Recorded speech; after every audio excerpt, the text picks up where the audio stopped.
Hello everyone! Welcome back to our channel. So meron po tayong good news para sa mga taga-NCR na hindi pa po nakapag-file ng civil service exam.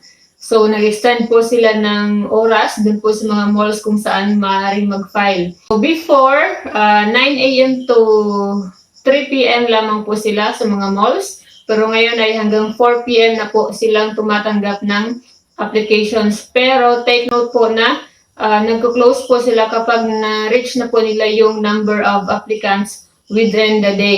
So para po sa mga hindi pa nakapag-file ng civil service exam for March 3, 2024 examination, so narito po yung mga malls kung saan maaaring mag-apply ng civil service exam. So take note, this is only for the NCR applicants. So meron po sila sa SM North EDSA Ground Floor Interior Zone, SM Mega Mall Level 5 Building A, SM Mall of Asia 2nd Floor, Government Business Center, Fisher Mall, Quezon City. So yun lamang po yung kanilang mga malls kung saan pwedeng mag-apply ng civil service exam para po dun sa mga taga-NCR. Please follow our YouTube channel, click the notification bell para laging updated po sa mga bagong update natin regarding po sa mga open slots pa.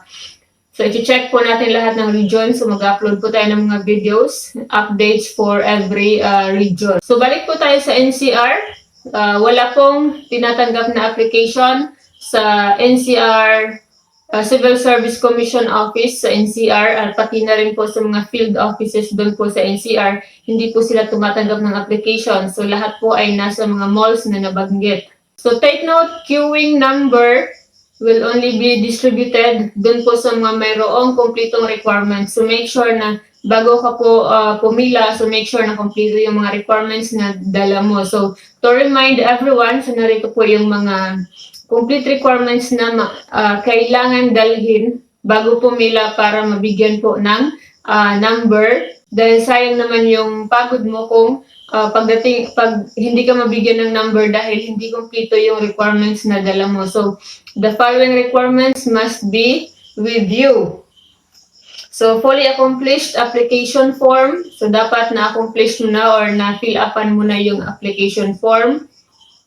So, how to fill up the application form and how to download the application form. So, meron na po tayong video regarding po dyan. So, hanapin nyo lamang po sa ating YouTube channel.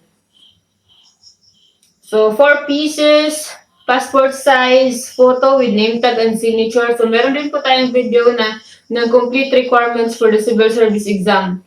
Yung requirements po ay same lang naman po sa lahat ng region. Depende lamang, yung difference lamang po is merong ibang region na humihingi pa rin ng consent or yung certificate of consent. Pero sa NCR ay hindi na po nabanggit. So, original and photocopy of one valid ID. So, take note, original and photocopy, kailangan dala mo po. So, yung dapat meron ka ng photocopy para hindi mo na kailangang maghanap ng kung saan maaari So, anyway, nasa mall naman. So, always merong mga photocopying machine. So, and of course, 500 pesos. So, dapat merong pambayad sa exam fee. So, that's all for the NCR update. Please subscribe to our YouTube channel and follow our Facebook page, Civil Service Review by Janice De Hersey. So, meron din po tayong mga numerical reasoning tutorial videos.